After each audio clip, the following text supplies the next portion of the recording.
Thanks for joining me for another reading through the New Testament. We are in Luke chapter 21 today.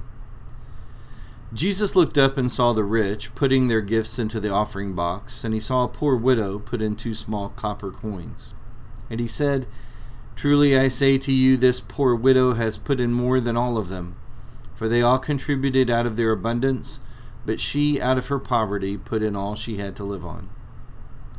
And while some were speaking of the temple, how it was adorned with noble stones and offerings, he said, "As for these things that you see, the days will come when they will not be left here one stone upon another that will not be thrown down." And they asked him, "Teacher, then will these things be, or when will these things be, and what will be the sign when these things are about to take place?"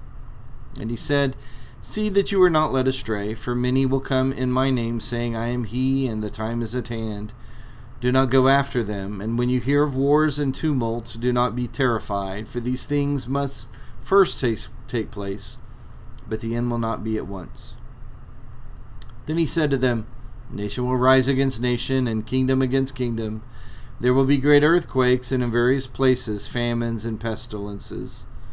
And there will be terrors and great signs from heaven. But before all this, they will lay their hands on you and persecute you, delivering you up to the synagogues and prisons, and you will be brought before kings and governors for my name's sake. This will be your opportunity to bear witness. Settle it, therefore, in your minds not to meditate beforehand how to answer, for I will give you a mouth and wisdom, which none of your adversaries will be able to withstand or contradict. You will be delivered up even by parents and brothers and relatives and friends, and some of you they will put to death. You will be hated by all for my name's sake, but not a hair of your head will perish. By your endurance you will gain your lives. But when you see Jerusalem surrounded by armies, then know that its desolation has come near. Then let those who are in Judea flee to the mountains, and let those who are inside the city depart, and let not those who are out in the country enter it. For these are the days of vengeance, to fulfill all that is written. Alas, for women who are pregnant, and for those who are nursing infants in those days. For there will be great distress upon the earth, and wrath against this people. And they will fall by the edge of the sword, and will be led captive among all nations. And Jerusalem will be trampled underfoot by the Gentiles, until the times of the Gentiles are fulfilled. And there will be signs in sun and moon and stars, and on the earth distress of nations and perplexity, because of the roaring of the sea and the waves, people fainting with fear, and with foreboding of what is coming on the world. For the powers of the heavens will be shaken, and they will see the Son of Man coming in a cloud with power and great glory. Now, when these things begin to take place, straighten up and raise your hands, because your redemption is drawing near." And he told them a parable. "Look at the fig tree and all the trees. As soon as they come out in leaf, you see for yourselves, and you know that the summer is already near. So also, when you see these things taking place, you know that the kingdom of God is near. And truly I say to you, this generation will not pass away until all has taken place. Heaven and earth will pass away, but my words will not pass away. So watch yourselves, lest your hearts be weighed down with dissipation and drunkenness and cares of this life, and that day come upon you suddenly like a trap. For it will come upon all who dwell on the face of the whole earth. So stay awake at all times, praying that you may have strength to escape all these things that are going to take place, and to stand before the Son of Man."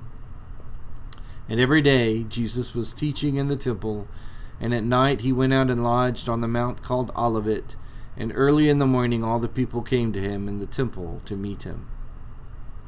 Some of the most well-quoted scriptures about end times is found here in Luke 21, along with in Matthew 24.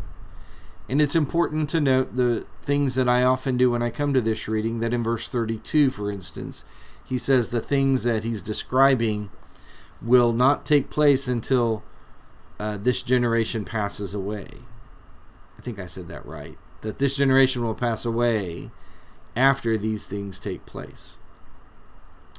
It's going to take a generation for this to happen, not millennial or millennium. Okay? And so notice he'll say that in verse 20, when you see Jerusalem surrounded. That the picture is descriptive of not a world event, but the event of God bringing judgment upon Jerusalem.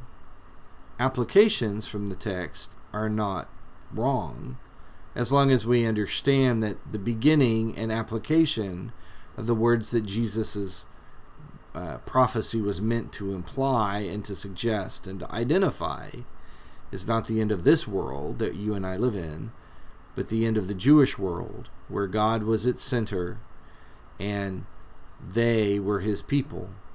And when Jerusalem fell and the temple was destroyed, God finally said, no more. Application for us is simply the same.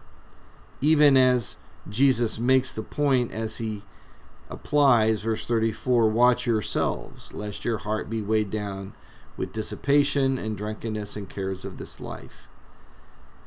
It should be a warning to our generation, the very same, that our hearts, if we get weighed down with the worry and the frustration and drunkenness, the complete abandon of responsibility to what's going on, if we allow ourselves to be overrun with all of that, then the reality will be that we're not being ready for the Lord. So be ready for the Lord. And with the New Testament making strong your weekdays, be encouraged. And join me again tomorrow for another reading through the New Testament.